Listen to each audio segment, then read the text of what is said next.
Hello, and welcome to Reimagining Love. I'm Dr. Alexandra Solomon. I have been studying relationships for over 20 years as a couples therapist, a professor, an award-winning author, and as a wife, mother, daughter, sister, and friend. Now, I'm inviting you into this space each week as I dig into some of the toughest and most fascinating relational dilemmas of our time. If you want to discover how to create vibrant and loving relationships in your own life, you have come to the right place. This is Reimagining Love.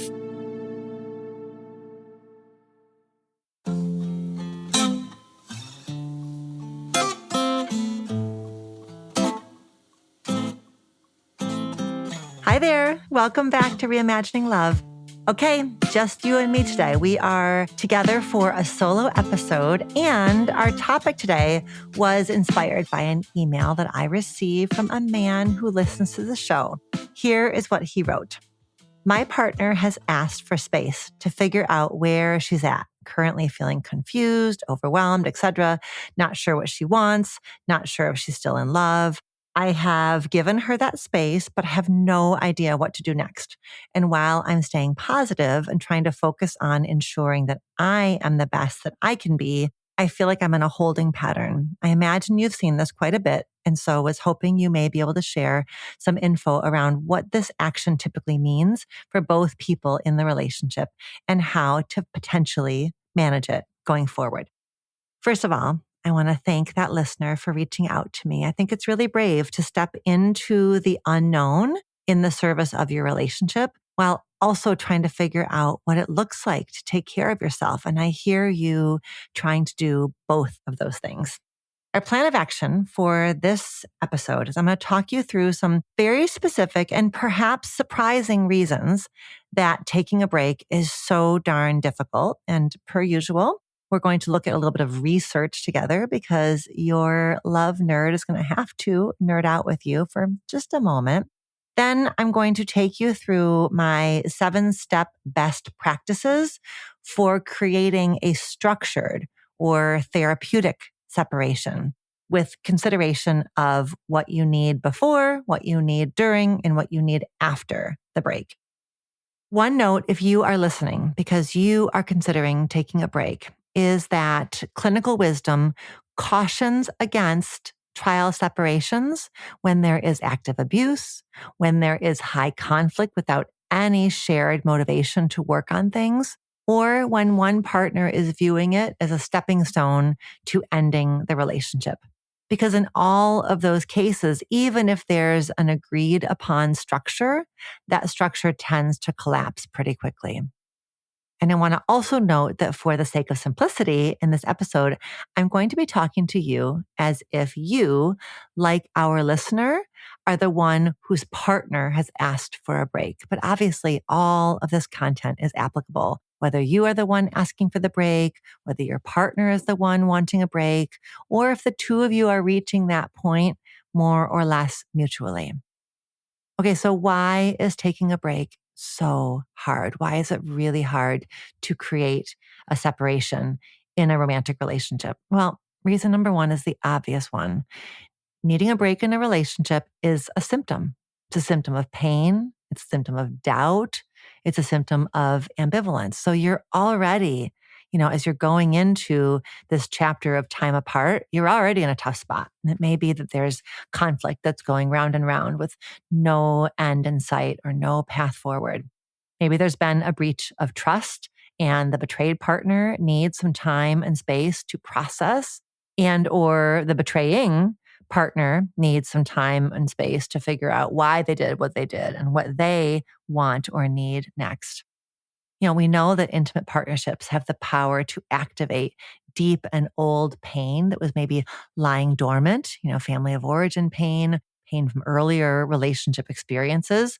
So perhaps the break is being requested because that partner is trying to figure out how to find themselves and how to heal themselves in a context where they're continually being activated by the dynamics of the relationship today. It may be that one partner is in like a dark night of the soul, they're in their own healing journey regarding their own family of origin or their own work crisis, or they're having a really hard time with the stress of the world and they can't figure out how to be responsible to the relationship and responsible to themselves, managing what feels like very compromised emotional bandwidth. And maybe this relationship is getting serious enough that it's crossing some commitment thresholds that your partner has yet to experience, or perhaps has experienced before and kind of like can't believe they're considering committing again in this way after what they went through before. And so maybe they are in a sort of like existential crisis, like, oh my God, am I really going to do this? Regardless of what the reason is, something's happening, something's happening internally, relationally, contextually, that's creating what I call relational ambivalence. And so taking space can certainly be an intentional move designed to get out of that middle ground of doubt. But a separation is hard because you are face to face with really tough feelings, sadness about the state of the relationship that got you to this point, grief about the loss of your person, even if it may only be temporary. And anxiety is baked into the experience of a separation because there is baked into the definition of a separation or a break, baked into it is uncertainty about what's going to happen next. And uncertainty is hard for these little old brains of ours who want to just have the crystal ball and know what the heck is going to happen. Reason number 2 that taking a break is hard is because there's no standard, scripted, culturally sanctioned roadmap for this particular relationship stage or this relationship status. So it's you and your partner trying to create something from nothing. I mean, I guess there are some media depictions. My team and I brainstormed some. There's the classic, we were on a break bit between Ross and Rachel in Friends. There was a break in a long-term relationship that was the catalyst for Alice, aka Dakota Johnson's storyline in the movie How to Be Single. And Crazy Stupid Love depicted a married couple coming back together after taking about a year apart from each other.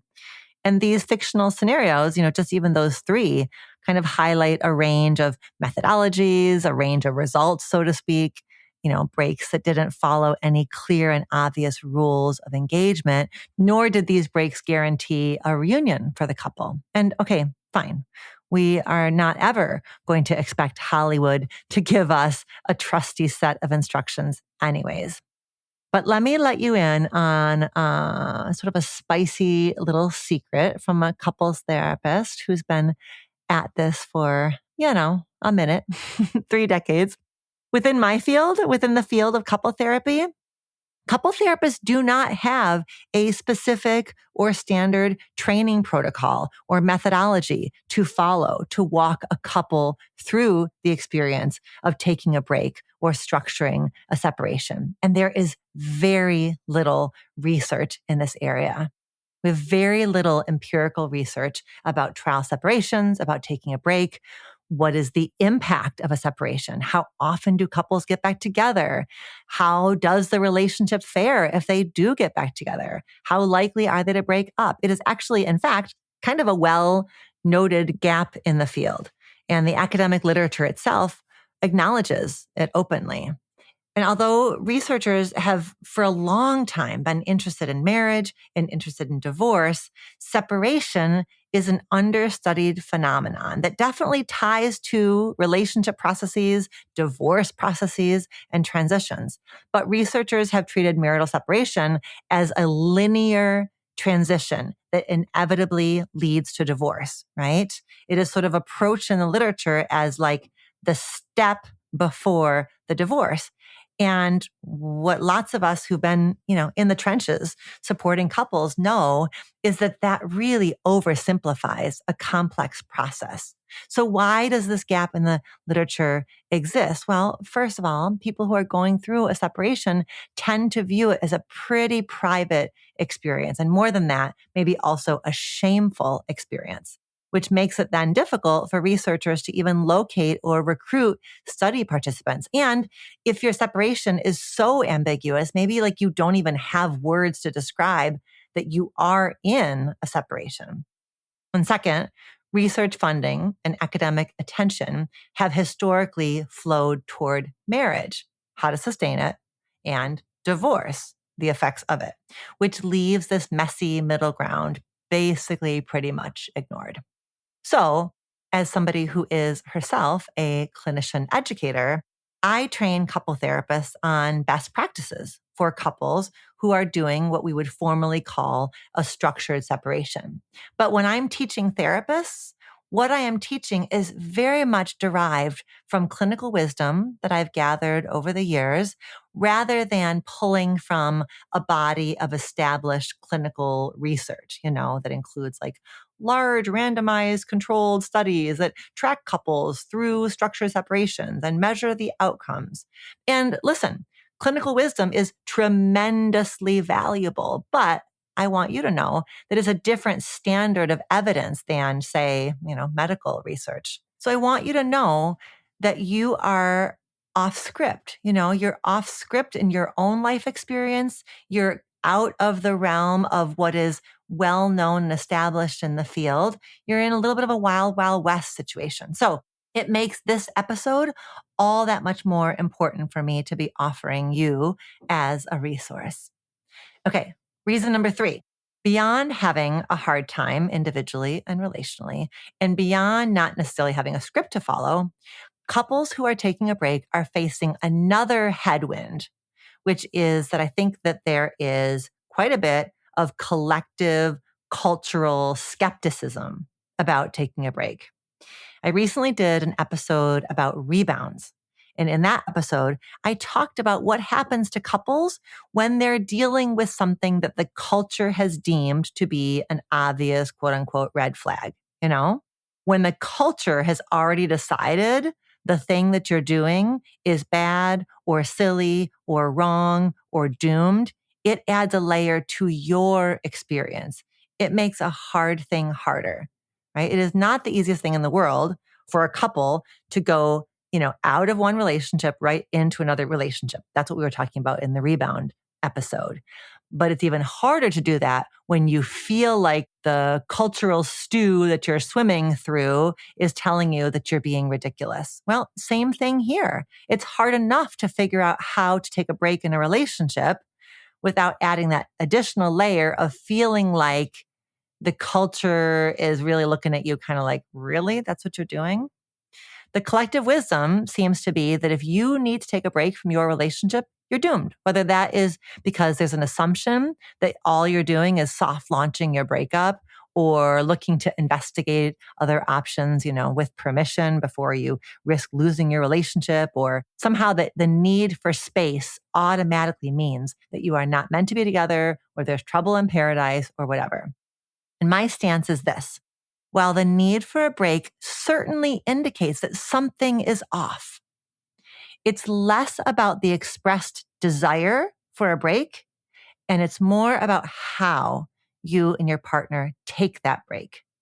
I'm talking about the difference between a, quote, ambiguous separation and a, quote, structured separation. An ambiguous separation means there's no clear plan for what the break means, what the break looks like. It's just kind of happening. A structured separation means that you and your partner have identified, to the degree that you can, a framework that addresses questions related to why, when, where, and how. And by the end of today's episode, you're going to have a roadmap for a structured separation that is designed to move you from confusion to clarity. Okay, so I already told you that there's very little research, but let's take just a quick look at what is out there to give us a little bit of guidance.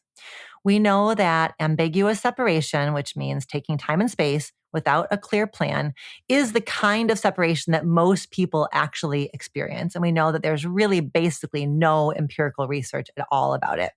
We did find a study from 2019 from the Journal of Marriage and Family Therapy that interviewed 20 couples who were all separated at the time of the interviews. And we didn't really know, it was not really quite clear the degree to which these couples were doing a structured separation or an ambiguous situation.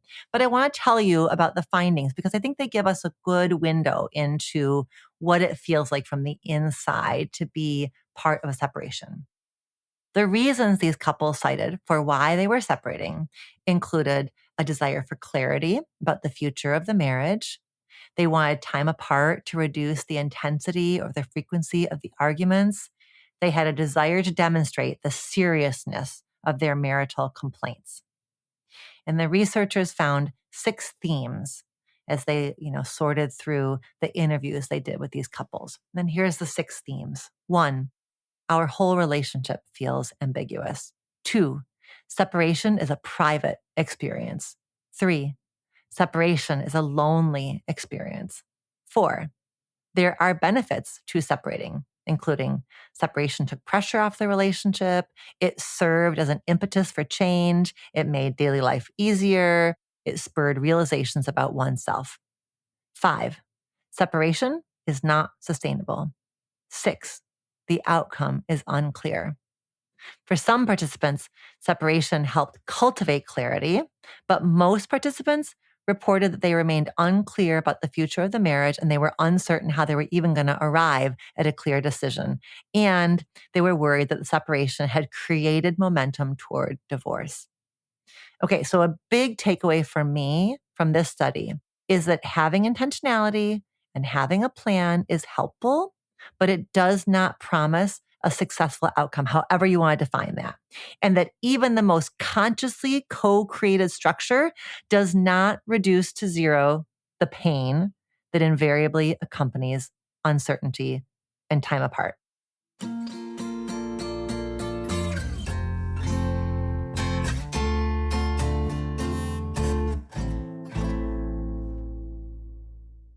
So let's look at some research about what I call second chance couples. These are couples who reunite with each other after a break. So there's a study from the Journal of Social and Personal Relationships. It's a study from 2014. And they found that 1/3 of cohabiting couples and 1/5 of married couples had experienced at least one breakup and reconciliation with their current partner. Very common. They also found that couples who've had a cycle, like a breakup and a reunion, also have an increased risk for more cycling, which is, I guess, not surprising, right? We know that the occurrence of any behavior really increases the chances of that behavior happening again. So that's not totally surprising. They also found that these second chance couples did experience some amount of greater uncertainty about the future relative to couples who had not gone through a breakup and a reunion, and they had somewhat lower relationship satisfaction. It does seem like these breakups and reunions happened more in the early phases of the relationship versus during their cohabitation or during their marriage. And there's even some older research from like 2003, that found that only about 6% of married couples had experienced a separation while living together. So it suggests that like relationships where there is some breaking up and getting back together during the dating phases tend perhaps not to progress to marriage because there's just lower relationship quality and less dedication to the relationship. But again, they're talking here about cycling couples who are breaking up and getting back together. So that may not exactly be what we're talking about here, which is intentionally and purposefully taking a break, creating a structured separation. The last research I want to share with you is new. It's from 2025 from the Journal of Social and Personal Relationships. And it's again, research about these on again, off again relationships. And again, relationship cycling isn't necessarily the same thing as taking a break, but there's enough overlap that I do want to share. What the research showed very clearly is that individuals who reported a higher number of breakups and renewals with their current partner experienced greater relational stress, more psychological symptoms, and more physical symptoms than non-cycling partners. And they found that the more somebody has experienced that breakup renewal cycle, the more they experienced relationship stress. So this research highlights that the arrow goes in both directions.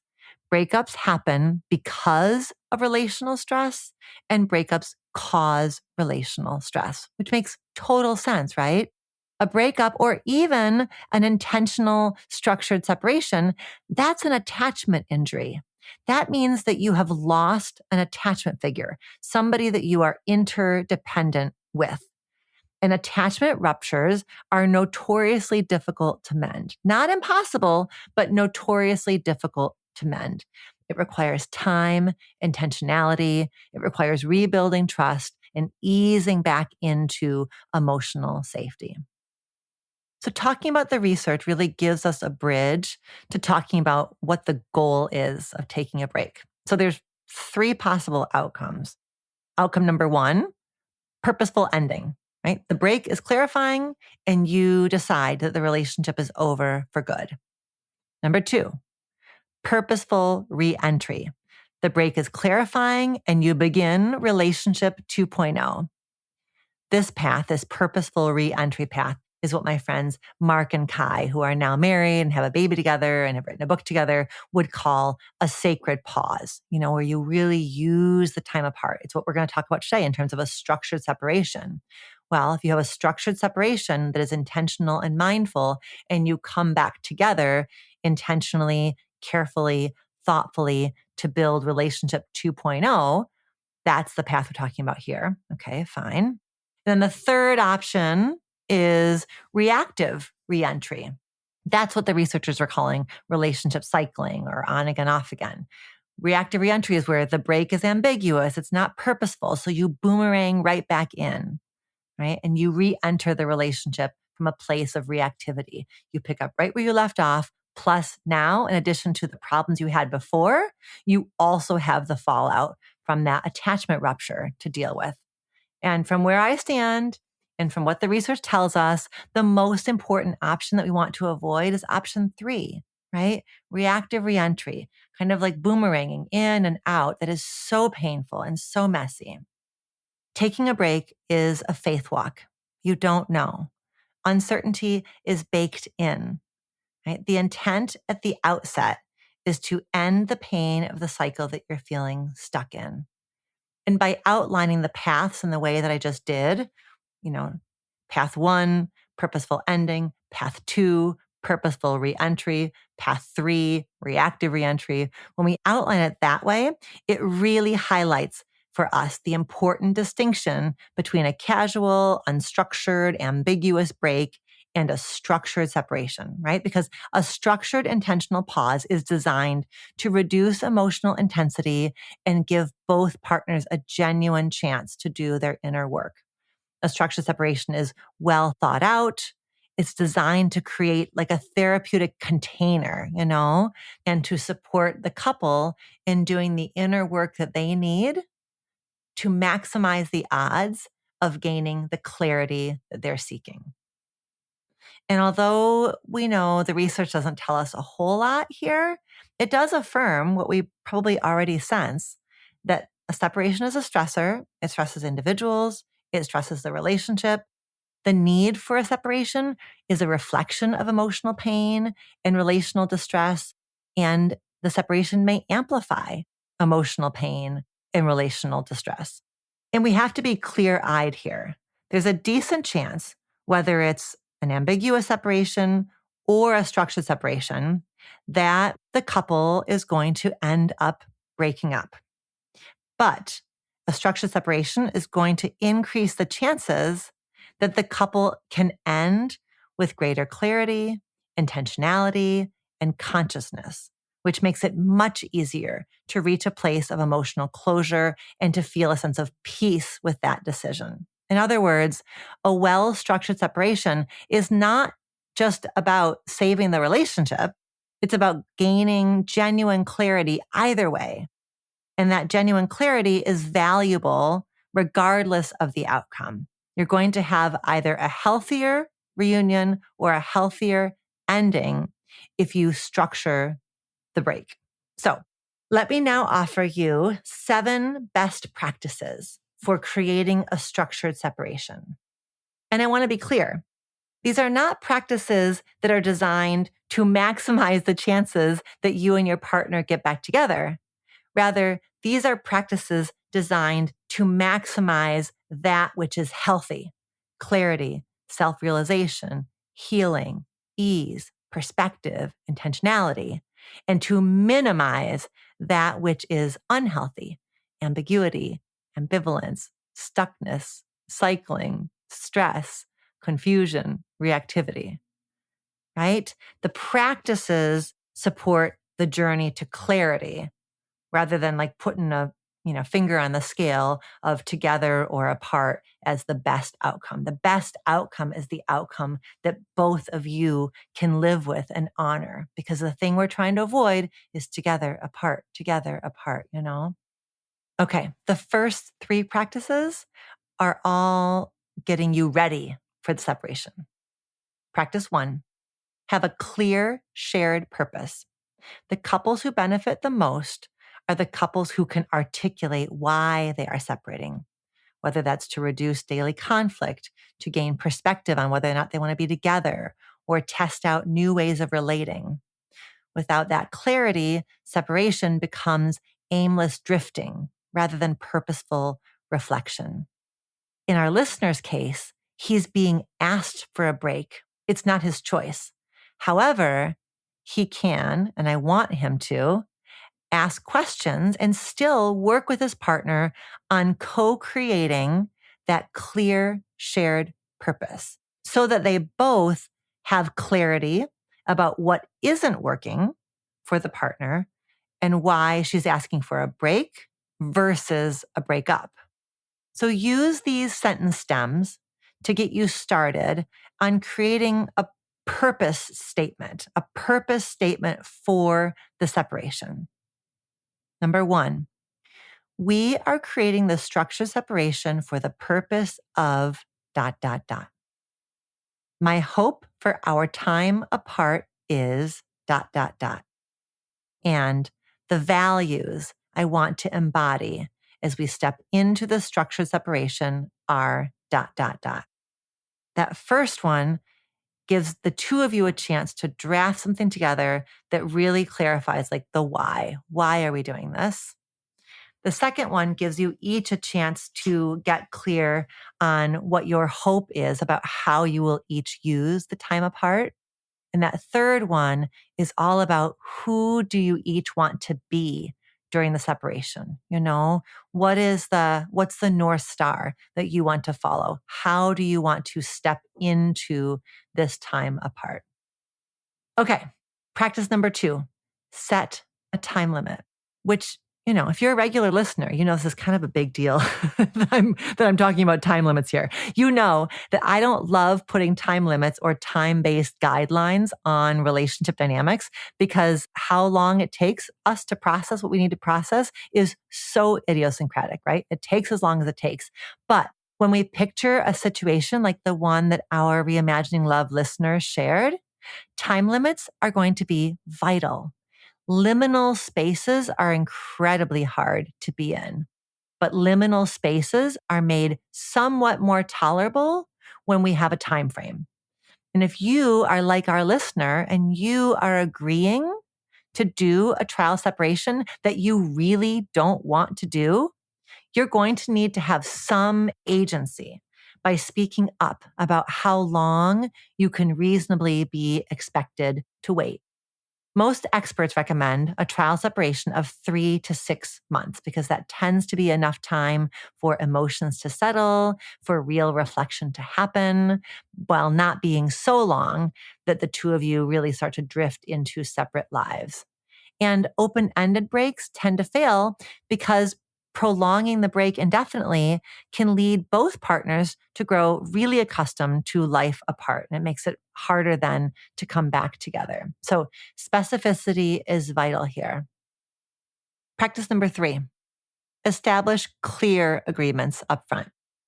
These are going to be uncomfortable conversations. Like intentionality is not easy. And so there's going to be some emotions as you work through these like before steps and kind of come up with a plan together. But getting through uncomfortable conversations is so preferable, versus like leaving it all to chance or leaving things unspoken. I'm going to talk you through some very essential agreements that I want you and your partner to make. The Gottman Institute emphasizes being explicit, be specific, be honest, be vulnerable about your concerns, set boundaries and expectations, make an agreement to have regular therapy sessions. Here's what I feel like is important. Set a timeline with an evaluation date. I'd like you to decide at the beginning of your time apart the exact date when you're going to come back together for a conversation about A, what you learned or discovered during your time apart, and B, what you are envisioning as a next step. So even though you're both going to need to decide together what is viable, what is advisable, those conversations that you're going to have down the road when you reach that evaluation date are going to be much more impactful and effective if you are as clear as you can be about your insights and your interests. So setting that time with the evaluation date so you know that on that date, 3 months from now, you're going to come back together and the expectation is that each of you are going to come into that conversation really being clear on what you have learned and having some sense of what you want next, knowing full well that the two of you together obviously have to figure out what happens next. In terms of clear agreements, I want you to have clear communication guidelines. How often are you going to talk? In what format? Text, phone calls, FaceTime, in person? About how long are you talking when you talk?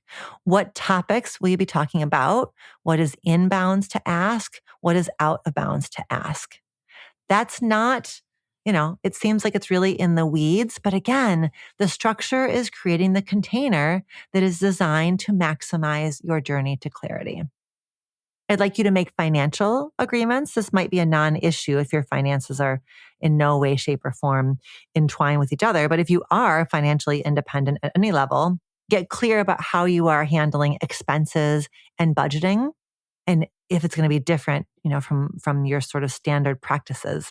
You might find it helpful to create separate accounts and to create some financial translucency or maybe even some financial opaqueness versus financial transparency. You might want to just have some boundaries around me being able to see what you're doing over there and you seeing what I'm doing over here. It may be wise to make your Venmo and your Zelle not visible to each other, A little bit of information, especially at a time like this, can be quite vexing, and little bits of information can really fuel rumination. And the more you are ruminating about your partner's behavior, your partner's spending, where they've been, what they're doing, the more you're focusing on them, the less you are focusing on resetting your nervous system and the less you're focusing on your own self-reflection. And that's going to compromise your ability to get yourself to something that feels like clarity. This overlaps with what I was saying a moment ago about communication guidelines, because it's also really important for the two of you to be clear on your social media boundaries, right? Like it's so strange that, we can see each other's transactions on Venmo and on Zelle, but you can also see so much on your partner's social media. So when you're talking about communication, when you're talking about boundaries, I really want you to be clear about the social media boundaries. And I don't think it's a bad idea at all to unfollow each other during this time, to really just have that space and not see what your partner is up to. The research shows very clearly that our brains don't know the difference between seeing your person in real life and seeing your person online. And we know that more visibility is going to give you more opportunities to ruminate, and that ruminating about your partner is going to distract you from yourself. And although that might feel welcome to distract yourself from yourself, it's not wise. You've got to be focused on you during this time. I'd like you also to create clear agreements about dating and intimacy. Are you dating other people during this time? Are you being sexual with other people? What parts of your dating experiences, if any, are you disclosing to each other? Here again, my advice is going to be that less is more. You know that if I'm worried about you ruminating on your partner's spending, certainly am going to be concerned about you ruminating on their dating life. Remember, this is a faith walk. Your work here is to cultivate calm within the uncertainty instead of attempting to control or manage in an effort to reduce the uncertainty. And that is not easy, but that is the goal here. Obviously, I want you creating a parenting plan if you have children. I want you talking with your children in developmentally appropriate ways about the structured separation. I learned a framework for this conversation that I love from my friend, Dr. Sarah Schwartzbaum. She wants couples to tell their kids together and to make a plan ahead of time for what they're going to say and who is going to say what. And she also encourages parents to talk about 3 things. Number 1, what will not change during the separation? Number 2, what will change during the separation? And number 3, what is yet to be determined or what's going to evolve week by week during the separation. And we know everything becomes more high stakes and more complicated when there are kids involved. So your best move may very well be to work with a therapist to create a plan together that's going to maximize your kids' well-being through this process. So the overarching guidance around these agreements is don't act unilaterally. Work together. As you and your partner deal with these first 3 principles, if you don't feel able to act cooperatively, or if your partner is not able to act cooperatively, that right there might be your indicator that you need to move away from structured separation and move toward a breakup. And that might be just the outcome you needed, right? The goal is clarity. A structured separation might be your gateway to clarity, but your inability to co-create a structured separation might be your gateway to clarity.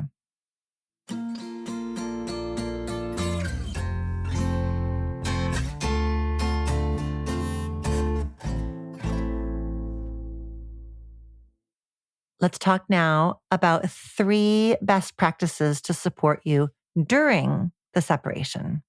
Okay, so this is practice number 4, which is to stay engaged with the process. You don't know, those first 3 steps were really designed to get you ready for what it's going to be like when you are in the separation.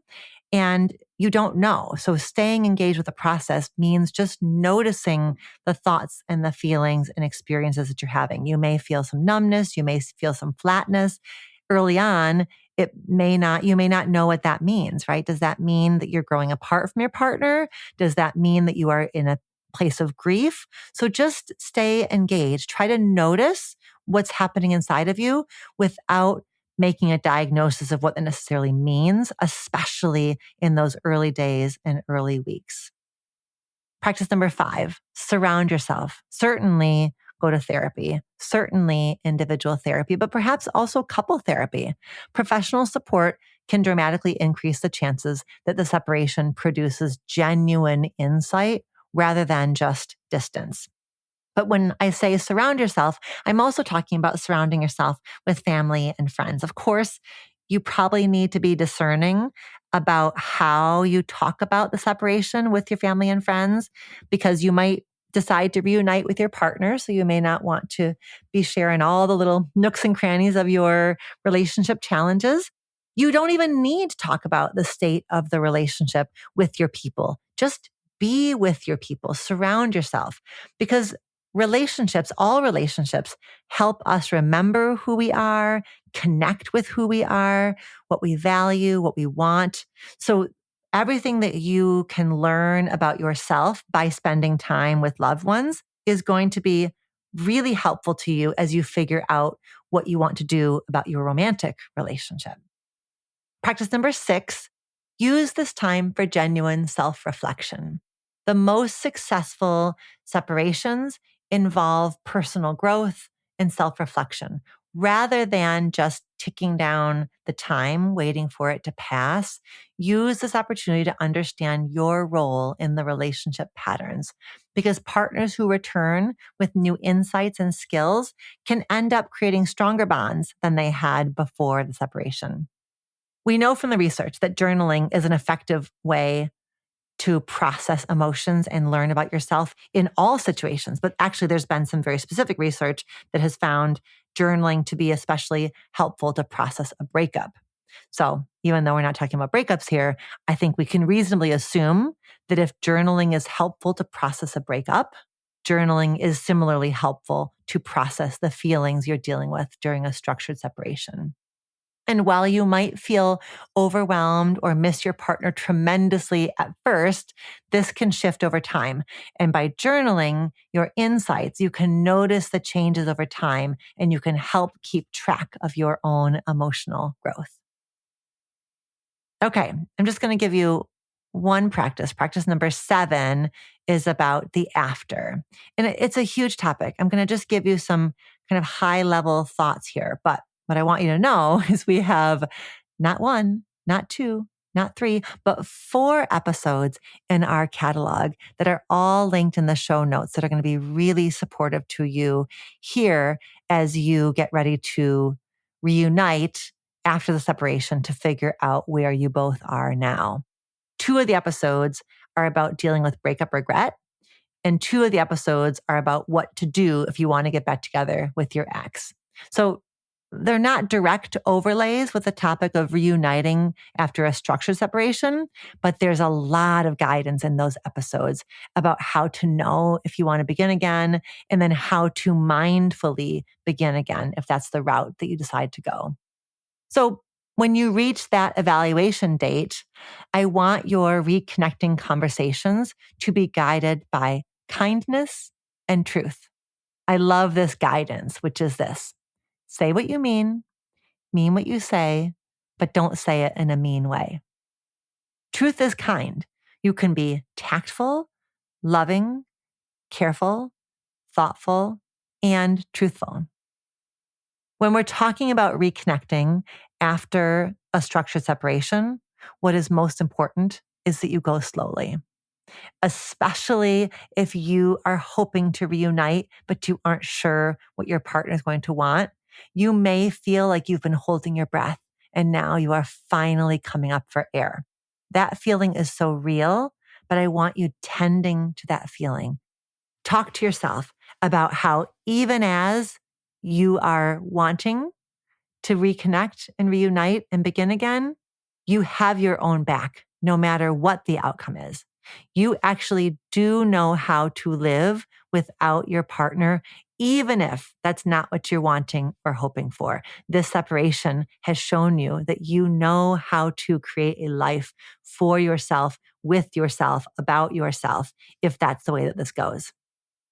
If you both are feeling like you're coming up for air after that time apart and you both want to rush in, I really want to caution you to go slowly, step by step, bit by bit, to ensure that you glean the insights that this relationship needs you to have.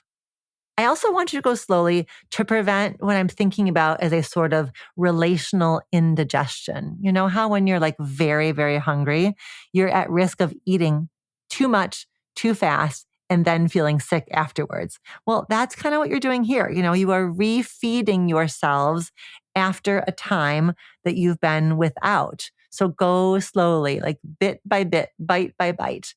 Take a bite, check in with your nervous system, you know? So you're going to be sharing your findings and your insights. I want you to remember, this is less about what you each did during your time away from each other and more about what you each learned during your time away from each other. Stay primarily focused on what you learned about yourself, and then listen with openness and curiosity as your partner talks about their insights, what they learned about themselves. Next week, we're going to re-air the episode I did with my friends, Mark Groves and Kylie McBeath, because they offered a really helpful way to frame that reconnecting process. But the bottom line is go slowly. If you are trying to rebuild and make a relationship 2.0, create opportunities for fun and for ease, articulate your needs, articulate your commitments, have patience and grace for what this new relationship feels like, because it's not the relationship that you had before. So you both are getting to know yourselves and each other in this 2.0 version. And if the decision that you make after the separation is that you're going to end the relationship, I want you to listen to the Catherine Woodward Thomas episode that we did on Reimagining Love that's all about conscious uncoupling. And that is linked in the show notes. And another amazing resource that we have here is the Kate Anthony episode. She has a very empowering approach to divorce. And we did a podcast conversation as well. Just a heads up, if you are a man who's listening, Kate Anthony's work is really focused on women. But if you are a man who's with a woman or a man, no matter who you're with, there's going to be some really good nuggets for you to take away from that episode to the Kate Anthony episode. But just know that her work is primarily by, for, and about women. But the Catherine Woodward Thomas episode is there for anybody and everybody. Okay, we did it. We talked about what is so difficult about taking a break. And we talked about what the research shows us and what the research can't show us because there just isn't very much research. And we talked through 7 practices that are designed to help you step mindfully into a structured separation and help you take care of yourself during the separation and reconnect after the separation to make a decision about whether you're going to rebuild or release each other with love and with light. So I hope that there is plenty there that supports you and serves you. I'm always here for your feedback and your reactions. Until next time, be well. Thank you for listening to our show. Our producers are Mary Chan and Katie Pagich of Organized Sound Productions. Our theme music was composed by Slade Warnkin. The show is executive produced by me, Dr. Alexandra Solomon. Do you have a relationship question that you want answered on the show? Visit reimagininglove.com to send in a written or audio question. Questions can be about intimate partnerships, family relationships, friendships, you name it. If you're looking for more love and relationship content, you can find me on Instagram at dr.alexandra.solomon or visit my website, dralexandrasolomon.com, where you'll find my blog as well as the Intimate Relationships 101 e-course based off of the popular class I teach at Northwestern University. Thank you for listening and see you next week here on Reimagining Love.